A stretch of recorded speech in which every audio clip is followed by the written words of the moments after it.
大熊猫究竟什么时候偷偷掌握了人类语言？当奶妈引导萌儿去滑梯上找笋笋时，听懂的小家伙毫不犹豫地转身，走到一半还回头看看奶妈是这里吗？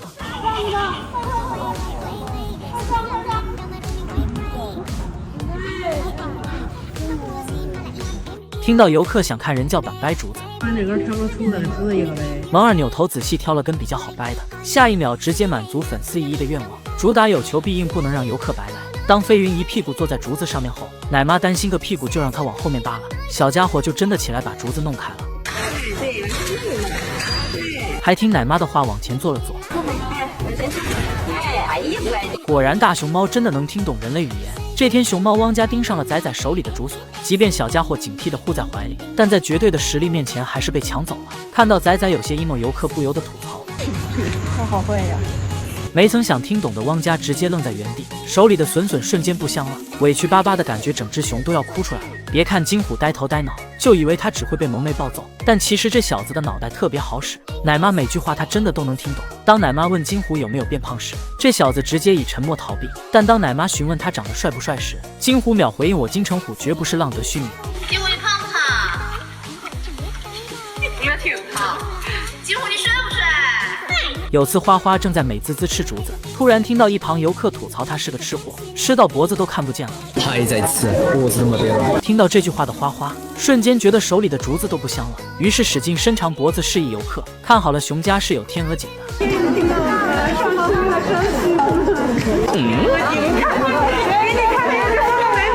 听到游客要给自己拍照时，大熊猫会乖乖抱着花满足对方愿望。别动，我给你拍个妹子。哎，这，别动，看镜头。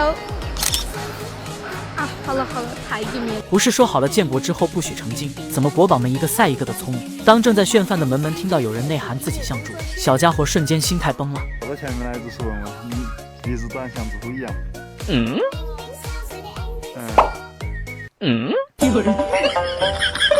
只能说不要轻易在国宝面前说坏话，因为小家伙们真的能听懂。当技校宝宝听到美奶妈吐槽自己，忍不了一点的他直接被气出猪叫。圆圆是不是有点会哦？对，圆圆有点会，但是没会那么凶。你咋子你？没碰你哈。你碰自己。猪叫。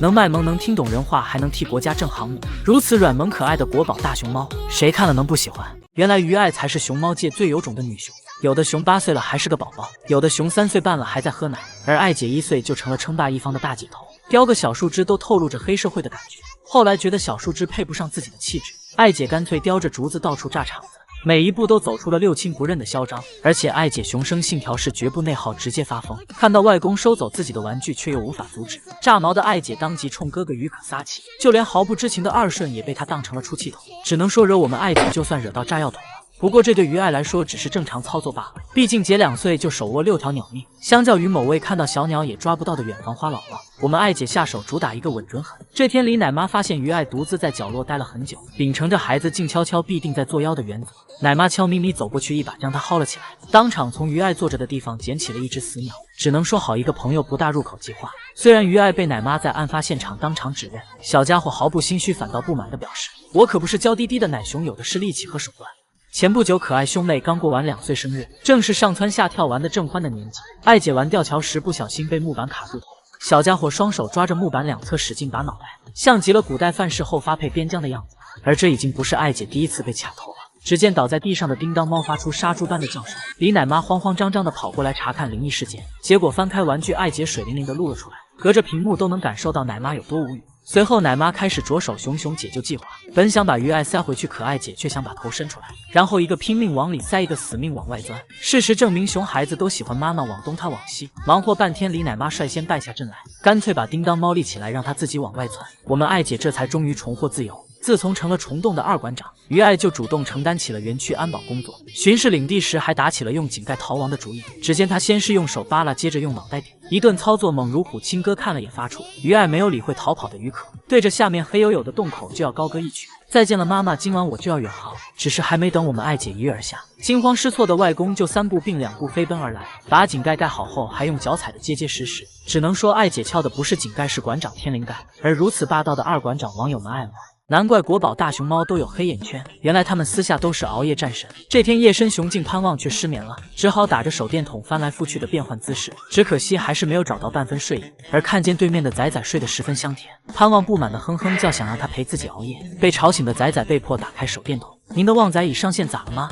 只能说同样是无人打扰的私熊时间，有的熊想睡睡不着，有的熊却彻夜狂欢。飞云的妈妈菲菲虽然已经28岁高龄，但她仍痴迷夜生活，经常半夜起来炫饭，吃完也不睡觉，而是自娱自乐吐舌头玩，隔着屏幕都能感受到她的快乐。福宝喜欢晚上跟草和和开座谈会聊八卦，因此第二天需要徐奶爸和谢奶爸轮番哄，福公主才能睡眼惺忪的从内舍出来营业。草和和则直接趴在熊洞前睡得昏天黑地。于爱同样主打白天睡不醒，晚上睡不着。自从虫洞施行滚滚自由出入熊舍后，爱隔3差5就打着手电半夜出门吃宵夜，这作息时间简直和当代年轻人一模一样。基地之花北川身为被救助的野生熊猫，从小没在野外吃过什么好东西，因此夜深雄静时他果断选择偷偷炫饭，左一口右一口，朋友们少吃一点点。最后做贼心虚的他被竹筐吓了一哆嗦。如果说熊猫界谁的夜生活最丰富，那绝对是生活在峦洞的显眼包灵岩。白天他哐哐整活抽时间炫个饭，晚上他排练新节目发誓第二天惊艳众人。只是苦了住在他隔壁的麦公子，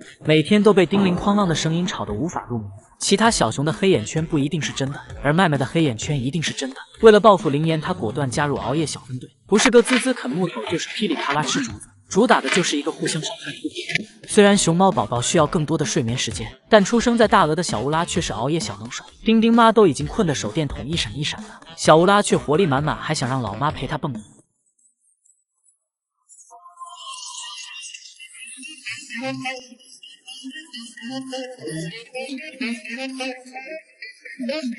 而他的叔叔芒小五晚上不仅不睡觉，还跑去吃奶，甚至每个纽扣都尝一遍，最后烦的莽妞妞一脚将他踹开。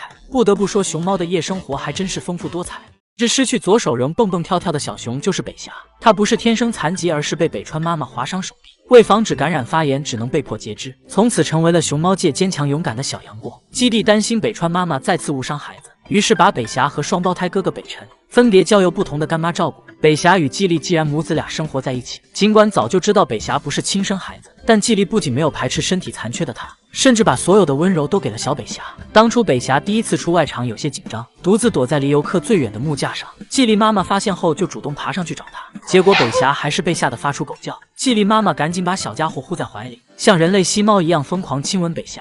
过分热情的喜爱弄得北霞无从招架，只好假装爬树挣脱干妈炙热的怀抱，并且季丽妈妈还给了北霞很多偏爱。加餐时小家伙黏着干妈想先喝奶，季丽妈妈无奈的手脚并用碗锯了一回，就放弃挣扎，任由北霞在怀里喝奶了。别说是一旁独自炫损的季然，就连风笑浪组合都没享受过这种待遇，更多的是他脚踢技校拳打风浪的名场面。成家班辣妈的名号可不是浪得虚名，虽然北霞获得了季丽更多的爱，但懂事的季然哥哥却从未嫉妒过他，而是同样尽自己最大的努力照顾这个坚强勇敢的弟弟。当敏感的北霞不适应幼年园环境，独自趴在墙边不去玩耍的时候，季然发现后立刻跑到旁边安慰，并在前面引导鼓励弟弟出来玩耍，一整个暖心治愈的天使小熊。因为北霞单只手不太好掰竹子，季然就会把自己手里的竹子咬断递给他，就连最爱的竹笋也会大方分享给北霞，用行动诠释不是亲兄弟胜似亲兄弟。不仅如此，当北霞合班遇到柯念后，同样被霸道姐姐宠上了天，柯念会强行与弟弟贴贴，并给他当靠垫，甚至因为担心北霞出门会被其他猫欺负，柯念直接把他纳入自己的领地保护。三小只的感情真的让人倍感温馨。或许正是因为北霞从小在爱里长大，她不仅没有因身体残疾而自卑，